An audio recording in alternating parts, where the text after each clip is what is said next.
Continuando aqui. Aqui tem uma pergunta do Alexandre Magno. Estou com profundas dúvidas quanto à metodologia de estudo. Para ser mais exato, fiquei bem preocupado depois de ter lido How to Read a Book, pois o modo ideal de leitura, que o Mortimer Adler explica, parece-me impraticável na maioria dos casos devido à extensão do tempo necessário para ler cada livro. Assim estou fazendo o seguinte modo. Os livros necessários à formação da minha cultura geral são lidos de forma mais superficial, absorvendo apenas a generalidade dos argumentos, sem me absorver por questões específicas. Por outro lado, livros que tratam de assuntos a respeito dos quais pretendo escrever algum dia são objeto de análise mais detida e metódica. A ideia seria a mesma? Bom, em primeiro lugar, o que você está fazendo é levar em conta a distinção feita pelo padre Sertillanges no livro da Vida Intelectual, que é um dos livros que inspiraram o começo dessa minha atividade pedagógica.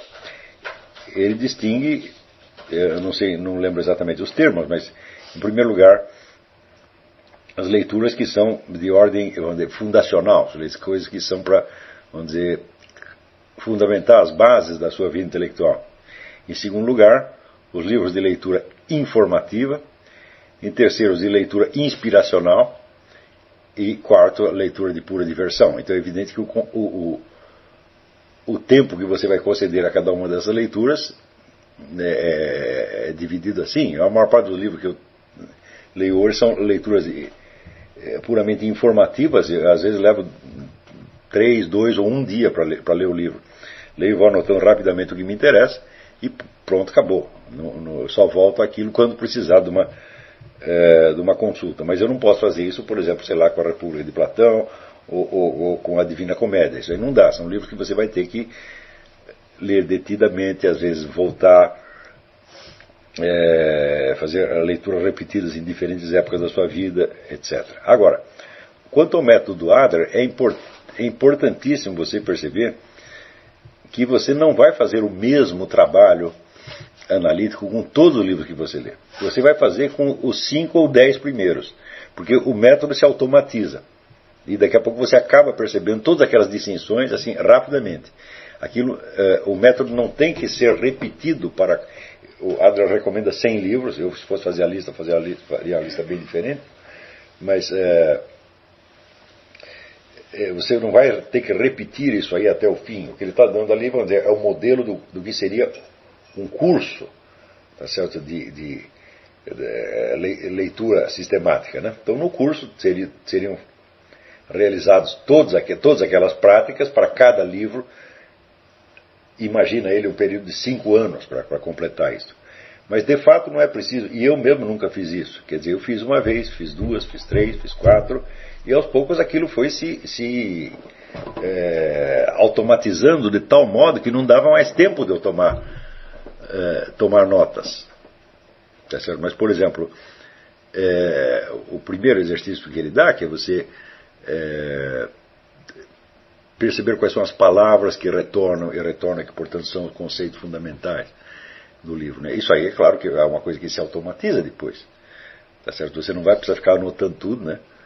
Então realmente não se preocupe com isso, Alexandre. Faça os primeiros e depois você vai ver que sozinho a coisa se incorpora no seu hábito de leitura, né? E aliás o objetivo é esse, porque vamos dizer, o verdadeiro conhecimento é aquele que você já esqueceu. Já esqueceu por quê? Porque se incorporou em você já é aquilo de algum modo. Então não se preocupe muito com isso. Ele diz, outra pergunta: como vários alunos têm interesse em uma área específica, que é o direito, seria interessante nesse ponto do curso ler livros de filosofia do direito ou é recomendado deixar para mais tarde? Mas é claro que primeiro você deve ler tudo que você queira ler, porque se você tem um interesse específico, você não vai matar esse interesse só por causa do nosso curso. De jeito nenhum, continua, vai fazendo as duas coisas ao mesmo tempo. Finalmente, o senhor diz que o melhor método não é estudar toda a obra de um autor ou mesmo em ordem cronológica, mas tendo em vista um objeto determinado. Porém, não haveria alguns casos em que tenhamos uma identificação tão profunda com determinado autor, tornando indispensável a leitura de toda a sua obra? Sem sombra de dúvida. Quer dizer, eu sou contra o ensino da filosofia por autores. Você não vai chegar a nada se você aqui nós vamos estudar a filosofia de Platão, ali vamos estudar a filosofia de Bergson ou de Kant, etc, etc. Por quê? Porque isso aí você está adquirindo cultura filosófica. Cultura filosófica é uma coisa que você vai ter que adquirir de qualquer maneira, mas que não é o objeto central do curso de filosofia, mas o que não quer dizer que eu seja contra a leitura por autores para outras finalidades, inclusive para a própria aquisição de cultura filosófica, é claro que não. Eu mesmo, muitas vezes, sinto essa necessidade. Quer dizer, se eu li um livro de um autor, eu falo, bom, peraí, mas ele está insinuando aqui coisas que ele talvez deva explicar melhor num outro livro. Então nós temos que ir atrás de todos, e idealmente, né, a gente vai colecionando todos os livros do sujeito. Né?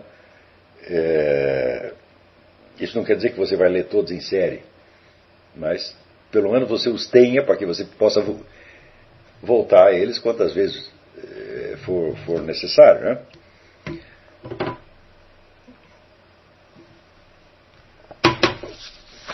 Aqui, Lucas Lacerda pergunta: eu comecei a ler o órgão de Aristóteles com as categorias, de saber qual ordem que devo seguir na leitura do livro seguinte. Você começou pelo certo, né? Você tem que ler primeiro as categorias e a interpretação.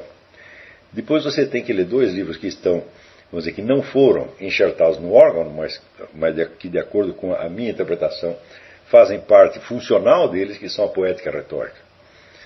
Então você vai lê-los geralmente pela ordem dos 4 discursos. Você lê as categorias e da interpretação, que são livros que se referem a toda a linguagem, de modo geral, a todo o pensamento verbal. Depois você vai pegar a poética, depois vai pegar a retórica, depois você vai pegar o livro dos tópicos, que é a dialética, e finalmente você vai para a lógica formal, que são os analíticos primeiro e segundo. E por fim, no fim, você lê então as refutações sofísticas. Se você fizer isso, percorreu a coisa toda, mas não pule a poética e a retórica. Eu acho que isso é um grande erro. Quer dizer, não é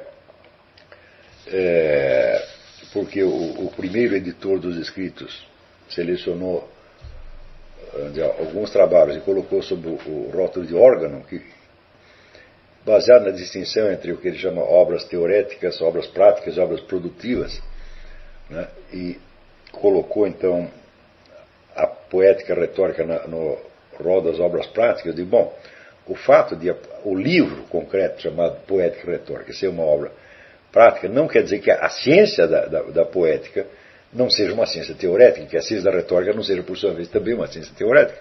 Tá certo? Então, enxerta lá as categorias da interpretação, poética, retórica, tópicos, analítico primeiro, analítico segundo e refutações sofísticas. João Pedro pergunta: na sua apostila sobre a arte de estudar, a respeito da atividade intelectual formal, o senhor comenta sobre a existência de 2 tipos de inteligência que tem rendimento somente após um longo esforço contínuo, e outra que responde melhor a um esforço descontínuo e variado. Esses tipos seriam irrevogavelmente determinados pela caracterologia individual, cabendo a cada um aceitar o seu tipo e obter dele o melhor. Olha, eu não sei, mas parece que sim. Quer dizer, na prática, a gente vê que as coisas funcionam assim. Não é isso? Então, se você lê, por exemplo, as obras de Santo Tomás de Aquino, você vê que ele fez um tratamento continuado e metódico de uma questão desde os seus fundamentos até suas consequências últimas, tá certo? E que seria muito difícil ele fazer isso se não tivesse uma dedicação continuada quer dizer, nós não temos não sei historicamente como ele compôs as obras, mas seria muito difícil fazer uma coisa tão continuada, tão ordenada, tão linear como ele fez, se o próprio trabalho não fosse linear. Parece que Kant também, quando a gente lê o Kant, a gente tem a impressão de que ele dá uma dedicação específica a um determinado assunto até terminar aquilo, né, até chegar a conclusões e poder escrever algo a respeito. Mas tem outros filósofos que são anárquicos, por assim dizer, como Leibniz. Né? Leibniz tratava de 1000 assuntos no mesmo dia, cada um pouquinho, tomava umas notas, mudava de assunto. Né? Eu não sei se eu citei aqui o caso do Sir Richard Burton, o geógrafo, que ele tinha 16 mesas no escritório dele, uma para cada assunto. Quer dizer, ele ficava 10 minutos aqui, cansava, ele pular para outro, e acabou terminando, né, vários livros notáveis. Né? Eu acho que isso é caracterológico, eu acho que as pessoas são assim. Não é isso? Tenta dos 2 jeitos para ver onde é que você rende mais. Né?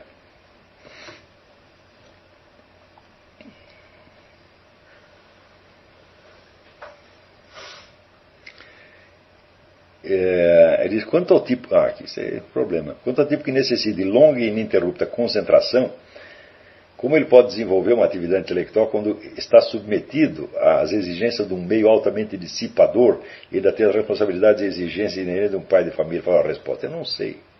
Você tem um problema aí, né? Mas eu acho que talvez seja possível você isolar certas horas, tá certo? E dizer: não falem comigo, né? Eu me lembro do meu amigo Otto, quando teve que fazer um vestibular. Ele se trancou num quarto durante 3 meses e nós não vimos o Otto por 3 meses. Ele passava comida assim pela porta, ele não dava nem bom dia, né? Então tem pessoas que são assim. Talvez você possa fazer isso. Você explica lá para sua mulher, para seus filhos: fala, olha, tem umas horas aqui que não pode falar comigo, entendeu? Eu inexisto durante esse período, né?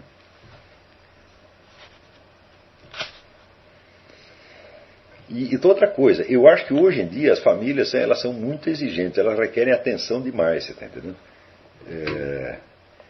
Eu não vejo que vantagem tem criança do pai ficar prestando atenção nela o tempo todo, né? Eu acho que deixa a criança cuidando da vida dela, você fica lá no seu canto. Se ela precisar de alguma coisa, ela vem e fala. Eu acho que isso é até melhor para a educação das crianças. Tem aqui a pergunta do Hélio Rodrigues Pereira sobre o filme Matrix, mas eu não consigo lembrar direito os pedaços do filme, então não vou entrar nisso porque só vou falar besteira, né? Aqui, José Roberto Salatini pergunta: gostaria de saber qual é o procedimento para participar do grupo de estudos estratégicos e qual a finalidade do grupo. José Roberto, você entra em contato através do chat agora mesmo com o Jaime Neto, e pergunta para ele. E nós vamos ter então uma conversa na próxima quarta-feira por Skype. Será para o grupo de estudo estratégico, seria então às 9 horas da quarta-feira, e para o grupo do Mário Ferreira às 8 horas, horário do Brasil. Eu acho que, por incrível que pareça, acabaram as perguntas.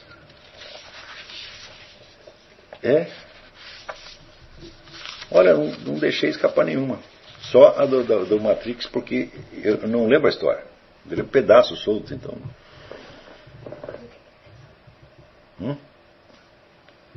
A pergunta parece interessante, mas eu não me vejo em condições de dizer nada a respeito. Eu posso até ler para vocês, para quem quiser pensar no assunto e tenha e lembre bem da história. Aqui. Um indício adicional de que o filme Matrix não deve ser compreendido como uma denúncia à falsificação é a falta de pertinência de muitos dos personagens e situações em função desse propósito. O sentido geral do filme não é captável a partir desse olhar. A fala dos personagens não é pertinente a esse ponto de vista. Uma interpretação resumida é que o filme trata da contradição do herói em acreditar que pode fazer escolhas, crença que fundamenta a sua habilidade de lidar com Matrix, e a crença promovida pelo personagem Oráculo de que o protagonista está destinado a ser um herói. Uma solução a esse conflito é apresentada no final do filme, até que o segundo apresenta um novo problema. Eu sinceramente não sei, não lembro o suficiente para poder falar disso. Se voltar a assistir, podemos voltar a esse assunto, mas quem quiser ir pensando, pode ir pensando. Mas antes de encerrar aqui, eu queria voltar ao começo e lembrar o seguinte: a minha ambição com relação aos alunos desse curso é realmente fazer deles uma nova elite intelectual, e esta elite tem que entrar em campo investida de uma profunda autoridade intelectual. Quer dizer, vocês já têm que entrar no campo como vencedores, como pessoas que estão falando desde um nível mais alto que os outros não podem acompanhar. Tá certo? É claro que uma situação de descontentamento com a cultura vigente, toda pessoa pode ter. Agora, você está descontente com uma coisa, não quer dizer que você seja capaz de fazer algo melhor, tá certo? E nem mesmo que você tenha autoridade suficiente para sair passando pito nos outros. Quer dizer, em primeiro lugar, é preciso ver, vamos dizer, a raiz dessa corrupção dentro de nós mesmos, nos nossos próprios hábitos. Não se trata de corrigir os outros pelo um motivo muito simples. Você não pode escrever os livros dos outros, você não pode compor a música dos outros, você não pode fazer espetáculo teatral dos outros, você só pode fazer o que você vai fazer. Tá certo? Então, interessa menos falar mal do outro do que você fazer uma coisa melhor. Quer dizer, não que a atividade de crítica seja desprezível, mas ela não basta de maneira alguma. E, até agora, vamos dizer, os ensaios, as tentativas que eu vi de fazer outra coisa, sobretudo da parte de jovens que se consideram liberais ou conservadores e que, portanto, estão, aspas, na oposição, me mostra que eles estão confundindo, né, o simples ato de você se opor a uma situação com a produção de uma alternativa melhor. Eles acham que são melhores pelo simples fato de que estão contra. Não é isso? Eu digo, ora, isto aí é você confundir a luta com a vitória. Porque se você entra no ringue para você competir com outro boxeiro, é porque você acha que é melhor.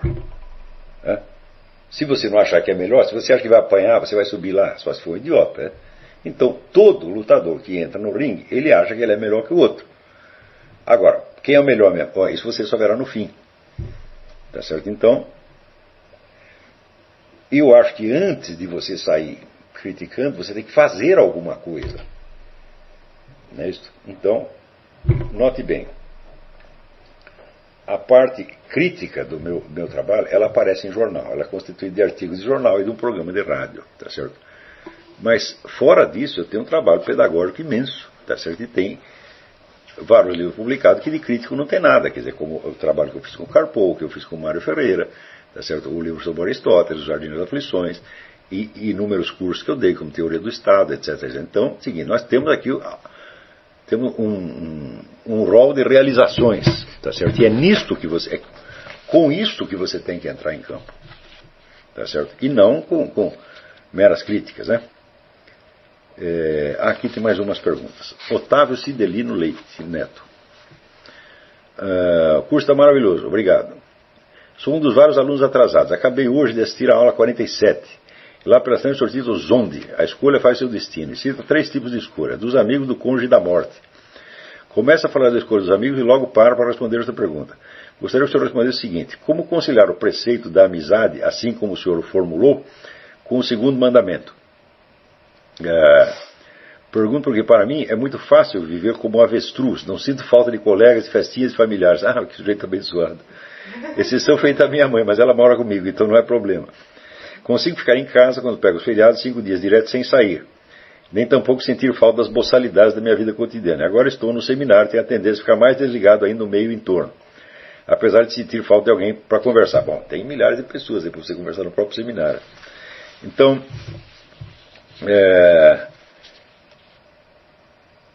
veja, quando a definição da amizade que eu dei, que é o idem vele, idem nole, é de São Tomás de Aquino e não tem nada a ver com a escolha da amizade no sentido do Zonde. O Zonde está falando da escolha da amizade no sentido de afinidades hereditárias, que são puramente biológicas, que você se aproxima de certas pessoas, tá certo? Porque elas são, por assim dizer, seus parentes genéticos, são pessoas parecidas com você. Mas o fato de serem parecidos com você não quer dizer que tenham os mesmos objetivos na esfera mais alta, espiritual, ao contrário, né? Então, por exemplo, dentro de vamos supor que seja uma relação de casamento, você tem vários níveis de afinidade de encontro. O primeiro nível é esse que está falando o Zonde. Quer dizer, ele diz claramente que a atração sexual é determinada pela composição genética. Quer dizer, você procura os seus parentes genéticos. Quer dizer, basta isso para você fazer uma convivência? Claro que não. Agora, se não tiver isso, simplesmente não vai existir a convivência. Não é isso?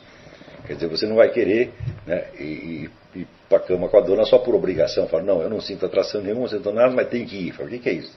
Ninguém faz isso, né? Então, se existe essa atração, é atração natural, genética. Tá certo? Isso aí você não precisa se preocupar em selecionar, porque a natureza já selecionou para você.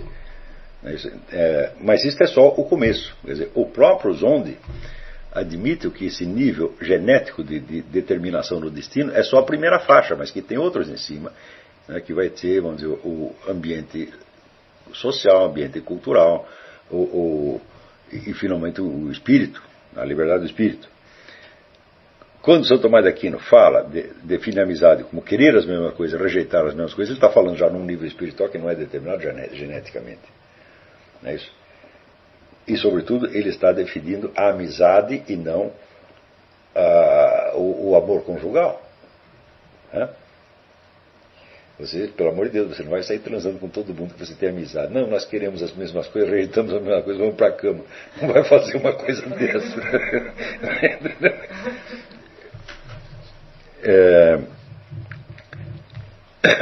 Então, primeiro, a diferença do conceito do Zondi, da afinidade, não é o mesmo do Santo Tomás de Aquino, eles não estão falando da mesma coisa.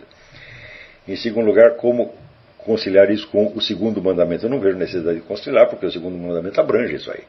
Ele abrange e transcende infinitamente. Coisas que não se colocam no mesmo plano não tem por que ser conciliadas, elas têm que ser hierarquizadas. E quando você hierarquiza, uma coisa abrange a outra, né? Vamos lá. Adalberto Kuhl, em seu vídeo sobre os descobridores do Mário Ferreira, citou que deu aulas de teoria do Estado. Procurando, não encontrei. Bom, não encontrei porque não está online mesmo. Isso aí foram 2 cursos bem longos, eles foram inteiramente transcritos. Nós temos uma versão, vamos dizer, bruta, que em seguida tem que ser redigida, né? Eu dei como modelo da redação de curso o livro do Bernard Lonergan, Topics in Education, que é uma série de gravações que deu muito tempo, deu muito trabalho para transformar aqui num livro mesmo. E creio que a teoria do Estado dará tanto trabalho quanto, né? Ele diz que, em resposta aos postos, um dos alunos, o Lucas Lacerda, fez a observação de que se essas alunas estivessem transcritas, poderíamos formar um grupo para transcrevê-las.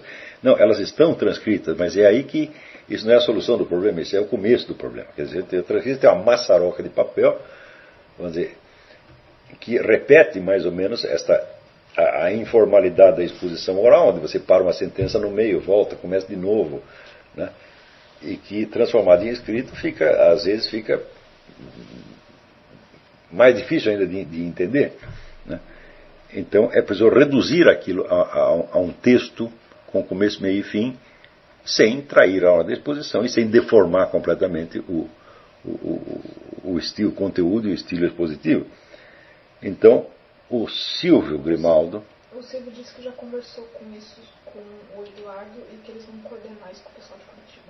Então, Silvio Grimaldo e o Eduardo Dipp estão coordenando os esforços de edição do curso de Teoria do Estado. Então, entre em contato com eles, Adalberto. Silvio Grimaldo e Eduardo Dipp.